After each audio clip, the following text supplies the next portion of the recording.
Okay, so you want to own a casino. You buy the building, you install the machines, you flip on the lights, and you watch the money roll in.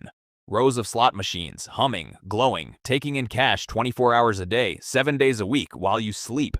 That's the picture. It is not simple. Almost none of that is true. The house doesn't always win, and the owner is almost never the house in the way you think. By the end of this, you'll understand exactly why. That is not a casino. A casino is a real estate operation wearing a gambling license. The gaming floor is the loudest part of the building. It is not the most important part. Keep that in mind. It will matter later. Let's start with what it actually costs to get in. If you're buying an existing small casino, a regional gaming hall, a card room, a slot parlor, the median asking price is around $690,000. Prices run from under $280,000 to over $1.7 million, and buyers typically pay somewhere between half and just over double the business's annual revenue to get the keys. If you're building one from the ground up, the number changes completely. A small physical casino runs $2 million to $5 million just to open the doors. A mid-sized property, more tables, more slots, an actual marketing budget runs $10 million to $20 million. And that's before you've dealt with the part almost nobody outside the industry knows exists. In most states, you don't just buy a casino. You buy a license to operate one, and that license is worth more than the building. Here's what the listing doesn't show you. Before you make a single dollar, you're paying for things that have nothing to do with gambling. Marketing alone can eat up to half of your revenue, because a casino, at its core, is a customer acquisition business first and a gaming business second. Food and beverage costs run about a quarter of what your restaurants and bars bring in. Comps, the free rooms, the free meals, the free drinks you hand out to keep players on the floor, cost the U.S. casino industry over $11 billion a year, industry-wide. Security, surveillance, and compliance staff run around the clock because state gaming boards require it, not because you chose it. And then there's the machines themselves. On average, a single slot machine loses money for the house for hours at a stretch. The swings are real, and they run against you as often as they run for you. None of this is optional.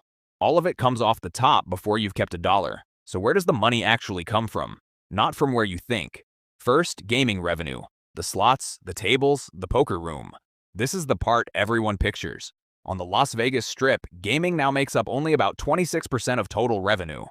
27 years in a row, gaming has been less than half of what a casino actually earns. Second, rooms.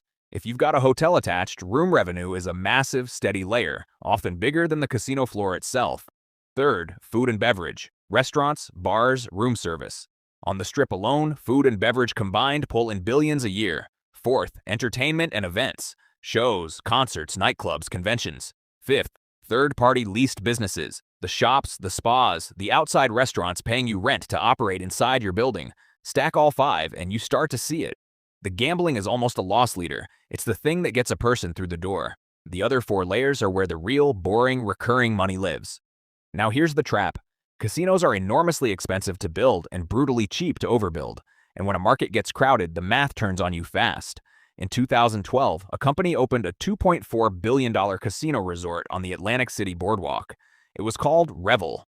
40 stories of glass, 3,800 rooms, 10 pools, a spa, built to lure a Las Vegas-style high-end crowd to a city that had always run on bus tours and buffets. They made it fully non-smoking, a bet that health-conscious guests would show up in droves. They didn't. Atlantic City's actual customer base wanted smoking floors, cheap rooms, and comped meals, not sleek design and expensive tasting menus. Revel never turned a profit. Not one quarter.